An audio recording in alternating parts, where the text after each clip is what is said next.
इस कार्यक्रम के पुण्यार्जक हैं Shri Manoj Jain, Neena Jain, Ankita, Rachita Jain, Shaktinagar, Shri Vinod Jain, Sunita Jain, Shobhit Jain, Shaktinagar, Shri Janbhushan Jain, Daya Jain, Manish Jain, Manish chemicals, Shaktinagar, Shri Sandeep Jain, Khyati Jain, Siddhant Jain, Shaktinagar, Shri Pankaj Jain, Rishabh Jain, quality general store, Shaktinagar, Shri Kamal Jain, Manish Jain, Roli Jain, Shaktinagar. वन्दितु सौविसिद्धे ध्रुवमचलमणोभवं गतिं पते बोक्ष्यामि समय पाहुड मृणिमोषुध केवली भणिदम्।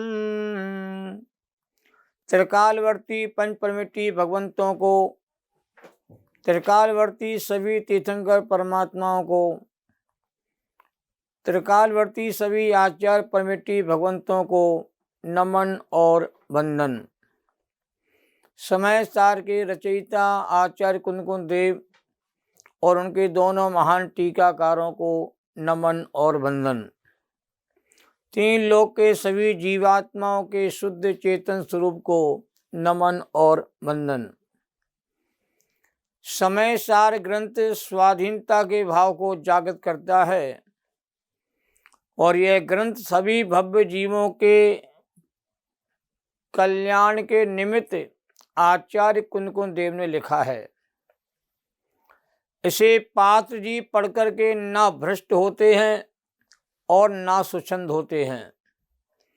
जिनके कल्याण का समय आ गया है उन्हें ही समय सार रुचि का लगता है। जिनके कल्याण का समय अभी नहीं आया है उन्हें समय सार रुचिकर नहीं लगता है। वो समय सार को सुनना पसंद नहीं करते हैं।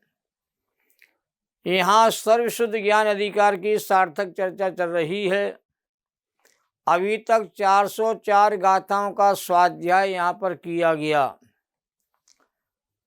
235-236 कलश में कहा है कि त्रिकाल संबंधी दुष्कृत्यों के विकल्पात्मक व्यवहार प्रतिक्रमण आदि की उपयोगिता तभी तक है जब तक आत्मा स्वयं में समा नहीं जाता, शुद्धोपयोग रूप पूर्णता परिणमित नहीं हो जाता, तभी तक व्यवहार प्रतिक्रमण आदि की प्रक्रिया निभाई जाती है।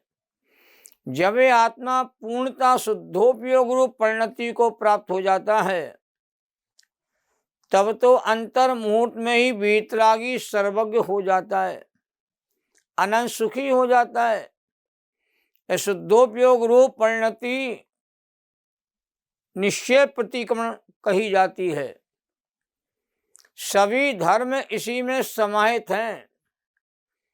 इसके अतिरिक्त जिन सोपयोग रूप भावों को धर्म कहा जाता है, सो परिणति रूप भावों को धर्म कहा जाता है, वो इसके सहचारी होने से व्यवहार से धर्म कहे जाते हैं। निश्चय धर्म, व्यवहार धर्म, ये दो प्रकार के धर्म आगम में कहे जाते हैं। श्रावक धर्म और मुनि धर्म की अपेक्षा से भी धर्म के दो रूप कहने में आते हैं।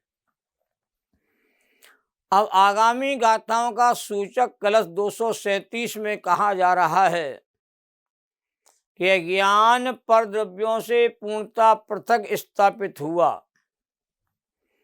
ऐसी स्थिति में वह ज्ञान स्वरूप आत्मा आहार करने वाला कैसे हो सकता है जिससे इसे देहवान होने की शंका की जा सके। अर्थात आत्मा का स्वभाव अनाहारक है। सोरठा छंद के माध्यम से इसका पद्यानुवाद किया गया है।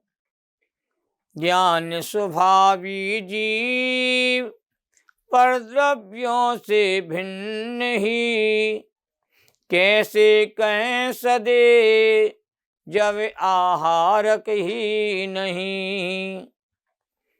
तात्पर्य यह है कि जब वह ज्ञान स्वभावी आत्मा आहारक ही नहीं है तो वह देह वाला कैसे हो सकता है कि देह को टिकाने के लिए आहार आदि का कार्य किया जाता है और आत्मा देह से भिन्न है, ज्ञान स्वभावी है, तो ज्ञान स्वभावी आत्मा तो आहार ग्रहण करता ही नहीं।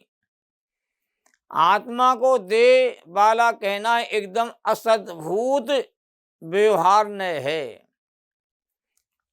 और असद्भुत व्यवहार का कथन सत्यार्थ नहीं होता, असत्यार्थ होता है।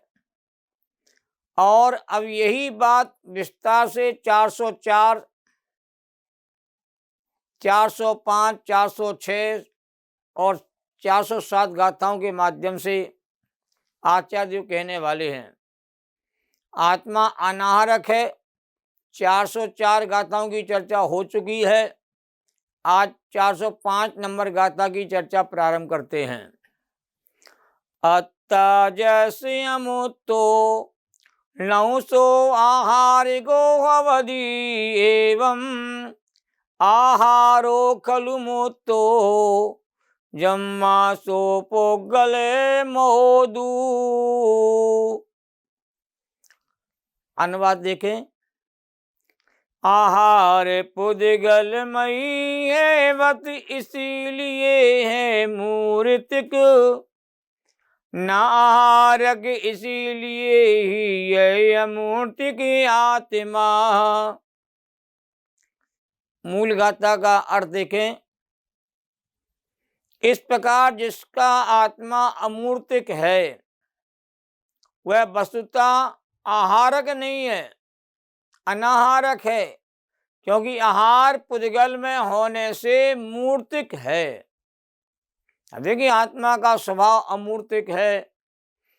अमूर्तिक आत्मा, चेतन आत्मा पुद्गल में आहार को ग्रहण कहते नहीं करता। आहार को ग्रहण करने का योग मनुष्य पर्याय में जो पुद्गल शरीर है वही पुद्गल परमाणु को ग्रहण करता है और वही पुद्गल परमाणु को छोड़ता है। अब 406 नंबर की गाथा प्रारंभ हो रही है। नवीसा कदिगे तुम जम नवी वो तुम चेव जम परम दब्बम सो को विया तस्य गुणो पायोगज्ञ विशेषो वा।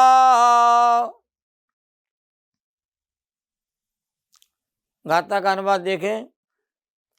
पर द्रव्य का ना ग्रहणियो ना त्यागियो इस जीव के, क्योंकि प्रायोगिक तथा पैतृ के स्वयं गुण जीव के। अर्थ देखिए गाथा का। पर द्रव्य को तो ना तो छोड़ा जा सकता है, ना ही कहते ग्रहण किया जा सकता है, क्योंकि आत्मा के कोई ही प्रायोगिक और वैशेषिक गुण हैं। अब इनका अर्थ मैं आगे आपके सामने स्पष्ट करने वाला हूं। गाथा 407 प्रारंभ होती है। तम्मादू जो विशुद्धो चेदा तोड़े में गिलना जय किंची ले विमुंचद किंची जीवा जीवाणम दाबाणम। अनुवाद देखें। इसीलिए ये शुद्धात्मा पर जीव और अजीव से कुछ भी ग्रहण करता नहीं, कुछ भी नहीं है छोड़ता। गाथा का अर्थ देखें।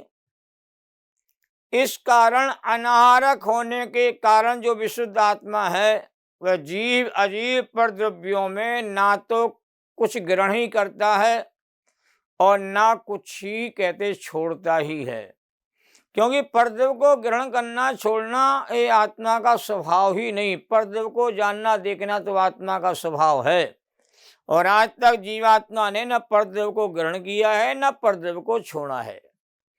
अब यहाँ जो विशेष चर्चा आपके सामने प्रारंभ होने वाली है, यहाँ प्रायोगिक से आशा है पर निमित्त से उत्पन्न होता है, और वैशेषिक का आशय है यहाँ स्वाभाविक रूप से उत्पन्न होता है।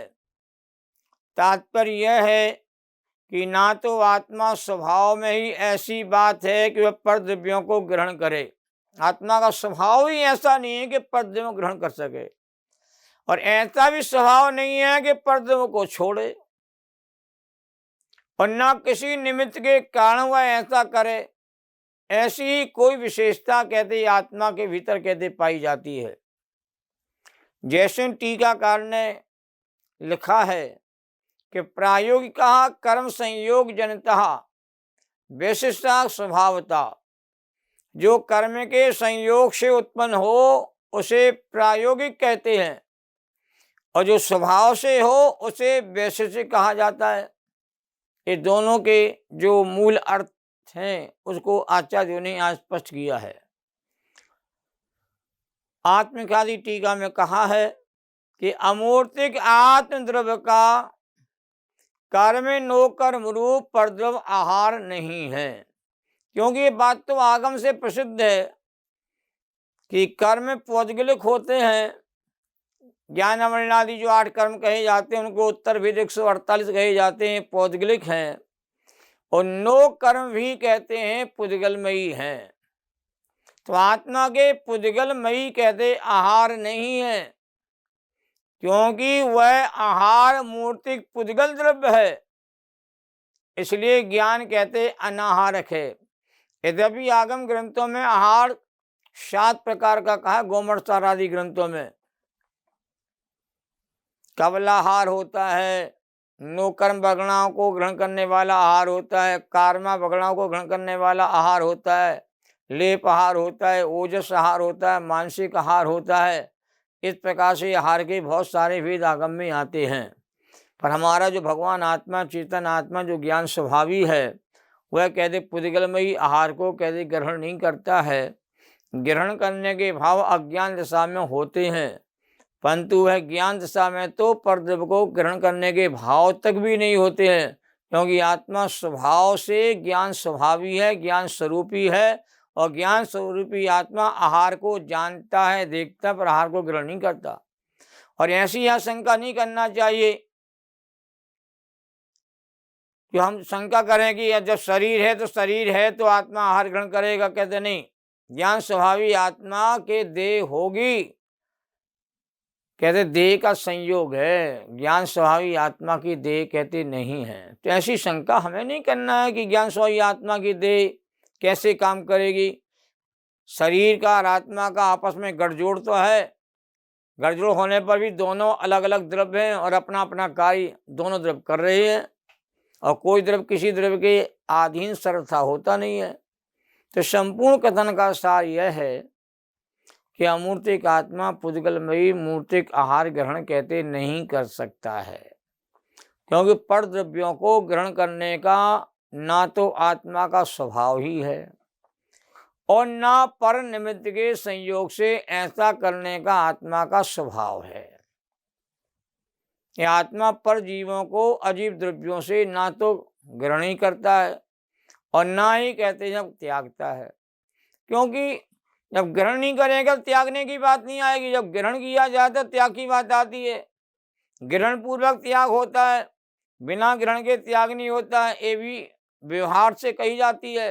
यदि पर द्रव्यों ग्रहण करने का भाव किया है तो पर द्रव्यों को छोड़ने का भाव भी जीवात्मा करता है। भाव को ही जीव ग्रहण कर सकता है, पर वस्तु को तो कहते ग्रहण करने का प्रश्न ही कहते खड़ा नहीं होता। यदि पर द्रव्य के एक परमाणु ग्रहण करेगा तो ये आत्मा चेतन नहीं रहेगा, चेतनता को प्राप्त हो जाएगा।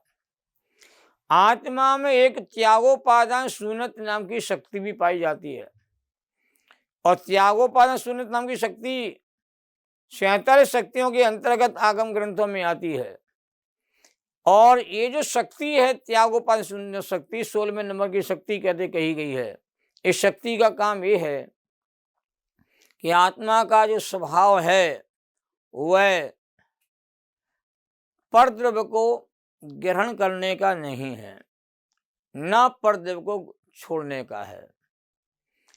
यदि कम हो आत्मा का स्वभाव तो पर को ग्रहण करके उसको पूरा किया जावे, और ज्यादा हो तो अपने में से अपने स्वभाव को निकाल के दूसरे के भीतर कहते हैं उसका प्रवेश कराया जावे। तो आत्मा न कम है न आत्मा ज्यादा है, न इतना अधिक है कि अपने में से कुछ आपको निकाल कर किसी दूसरे को देना पड़े। ऐसा भी कहते हैं आत्मा का स्वभाव नहीं है, और कम भी बिल्कुल भी नहीं है कि किसी से लेना पड़े। भाई जैन धर्म में जो 47 शक्तियां आती हैं, वो शक्तियां आत्मा के स्वाभाविक रूप को, पारिणामिक रूप को, शुद्ध स्वरूप को बताने में समर्थ हैं। और इन आत्मिक शक्तियों के परिज्ञान करने से आत्मा कहते हैं शक्तिशाली अपने को अनुभव करता है, और शक्तियों के अनुभव करने से ही जीवात्मा कहते हैं परमात्मा बनने के मार्ग में प्रशस्त हो जाता है। तो शक्तियां तो अनंत हैं आत्मा में, पर 47 शक्तियों का विशेष वर्णन कहते समय शास्त्र के परिशिष्ट में कहते आचार्य अमरचंद देव ने विशेष रूप से किया है। और उन्हें पहले नंबर की शक्ति याद थी जीवत्व नाम की शक्ति। जीवत शक्ति से यह आत्मा जीता था, जीता है और जीता रहेगा। और चिति शक्ति के कारण से आत्मा कहते चेतन रूप रहता है, कभी जड़ रूप नहीं होता। और ज्ञान शक्ति से आत्मा कहते जानता है, दृष्टि शक्ति से आत्मा देखता है, सुख शक्ति से आत्मा निराकुलता रूप अनुभव करता है, वीर शक्ति के द्वारा ये आत्मा कहते हैं अपने पुरुषार्थ को कहते अपने भीतर कहते जागृत करता है, और प्रभु शक्ति से आत्मा अपने आप में प्रभु है, प्रभुता से संपन्न है। ऐसी 47 शक्तियों का वर्णन समय सार ग्रंथ में ही परिशिष्ट के अंतर्गत आचार्यों ने किया है। इनमें 16वें नंबर की शक्ति का जो नाम आता है उसका नाम है त्यागोपादान शून्य शक्ति। त्याग से भी शून्य आत्मा है, और कहते हैं उपादान ग्रहण करने के भाव से भी आत्मा शून्य है। तो त्यागोपादान, त्याग प्लस उपादान प्लस शून्यत्व प्लस शक्ति, ये 4 शब्द इसमें जुड़े हुए हैं।